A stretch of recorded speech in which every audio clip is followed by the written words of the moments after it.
Hi, and then we're back here again at the Institute for Culinary Arts, where we're playing around with some steam buns with Dr. Chef Coach Janet Marr.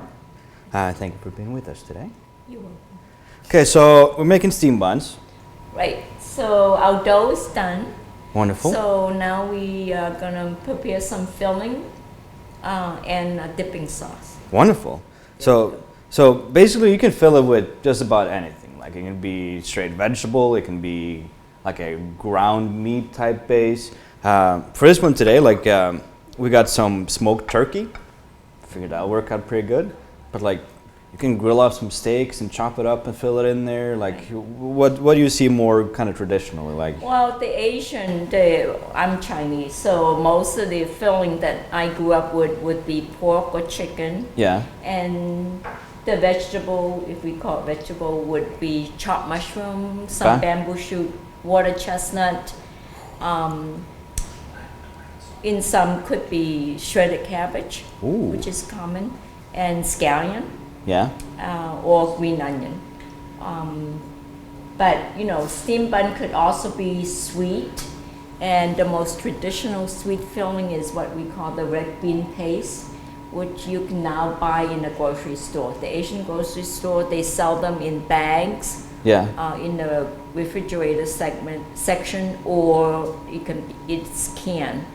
I'm told that the ones in bag in the refrigerator section is much more tasty than the one in the can. But today we're going to just do the savory filling. Right? Yeah. With meat. It's going to be delicious. Going to be delicious. It is. Okay, so we got our smoked turkey that's shredded. Like you can use, like if you got leftover barbecue or whatever too, you can use that for sure. You're going to make like a little sauce to dress it all in. Here I got some finely minced shallot, garlic, ginger, serrano pepper, and cilantro. Just super fine mince. Serrano is non-Asian. Yeah. Non-Asian. I was looking for like bird's eye chilies, but we didn't have any. Chilies. So I got a little sad, but I improvised. So then just do some soy sauce, a little bit. So the savory filling traditionally is the meat itself and whatever vegetables, and then you always have a sauce to make it sauce. more moist. Yeah. Also in the filling. Delicious. So we got a little bit of hoisin sauce, just a little bit. Oh, it's good stuff. I used to eat it by itself. Oh, just do shots of hoisin sauce. Oh, we should. Spoon it like peanut butter. We should hang out more often, Janet. We got a little bit of oyster sauce, just a little bit. It's very powerful, so just add a little bit, kind of taste your way there.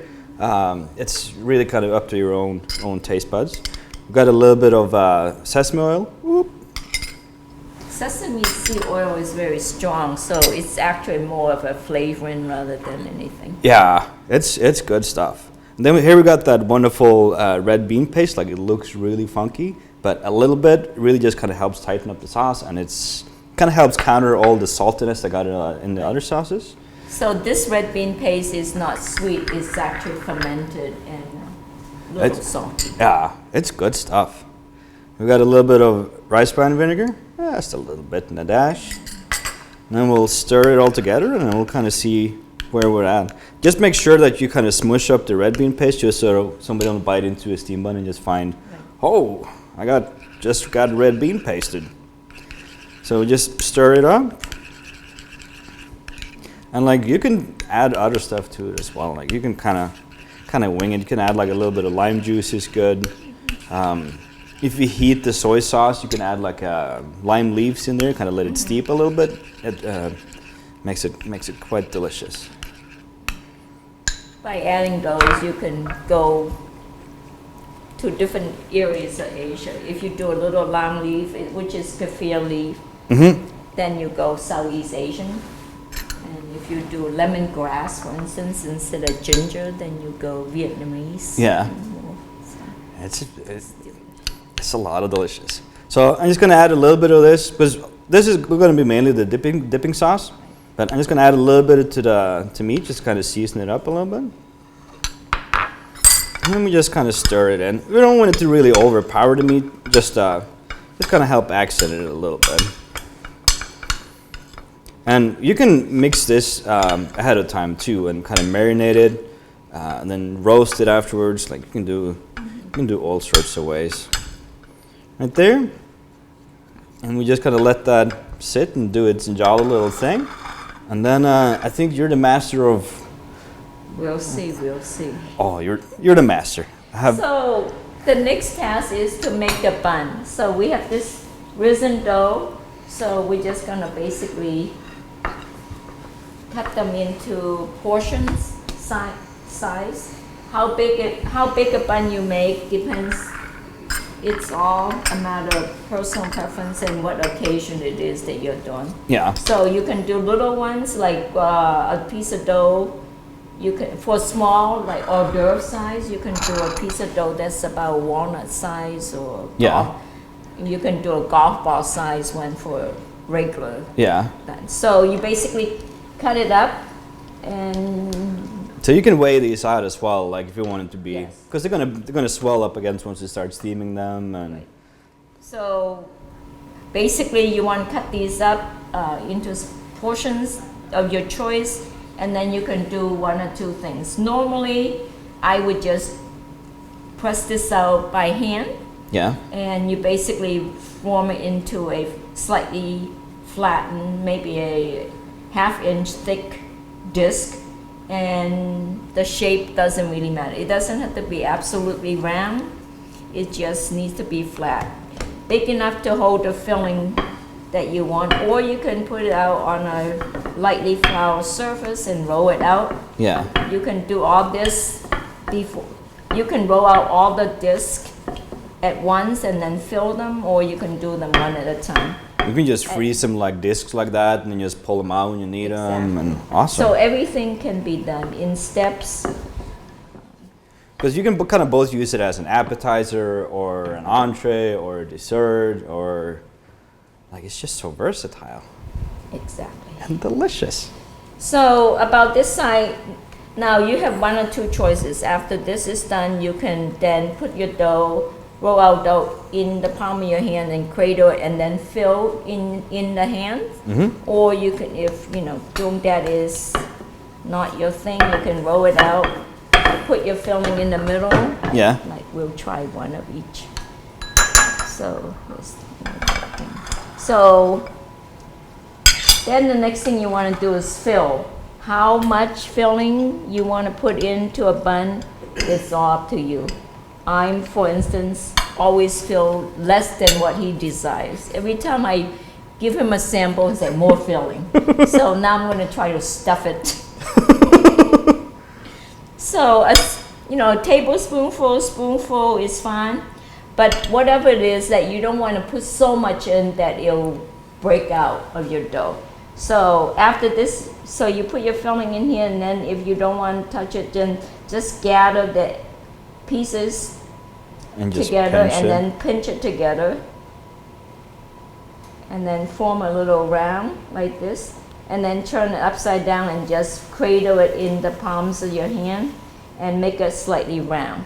And traditional Chinese, these are going to be steamed.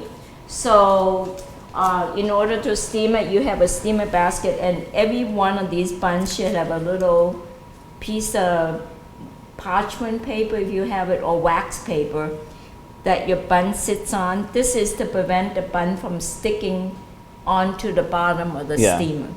Because you want to have a small one, because if you just do a full sheet, the steam won't get up through it. And, okay. So that's one. So the other one you can do, I'll do it by hand. So this one is just round, and then the seam is on the bottom. In Chinese restaurant, when you go for dim sum, for instance, which is a favorite pastime of most Asians from the South, which is where I'm from, we go for what I guess the Americans or the British will call afternoon tea, but we call it dim sum, and then you eat these kind of little savory. So it's like the Chinese version of tapas, kind of. Right. Like it's just small little bites, and then you just sit there and eat a whole bunch of courses. So most, Beautiful. however, as opposed to tapa, the Asians traditionally will only eat the dim sum during somewhere between 11 and 1 o'clock. That's my favorite time of day. Yeah. So the other way to do it is cradle it in the palms of your hand. Well, and then fill it. And I'll show you how to gather it by pleating. So fill it, and then while it's still there, you want to use your one thumb to hold the filling in, and then the other one to basically gather. So if you ever make empanada, think about, so you just keep the other hand moving and pressing the other one hand pleat, the other one hold, and then you end up with a dumpling that has pleats on the top, and you can close the top or you can leave the top open. Yeah. So that's one way. This is like magic. Not as pretty as I like, but. And then the other way is, and we'll just do a straight empanada-ish type of thing. So I'm gonna do it by hand. Because this will be more like a pot sticker looking thing. Exactly. Yeah, if you were making pot sticker, it would be a different kind of dough, but the idea is the same. Yeah. And so we'll fill it.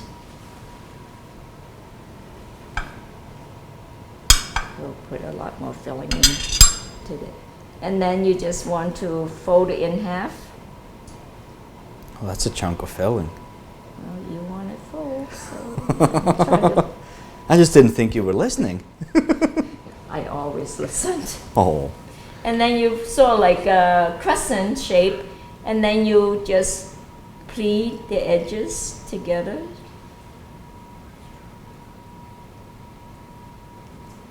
Oh, that's beautiful. And then you have a little pocket like this, and of course, A little parchment piece. on a bigger one. And then you just put it in here. So It's gorgeous. it's a great thing for if you have children to do it as a family thing. Totally. And they can, not any shape is fine. There's nothing wrong. There's no right or wrong way to shape it. Yeah. You can make little ones, smaller than this, and then this is bothering me because it's not. You're such a perfectionist. I can't help it. All right, so we're gonna keep cranking this out. We'll be back here in a little bit. We'll show you guys different kind of steaming vehicles and stuff like that. So just stay tuned, and we'll roll some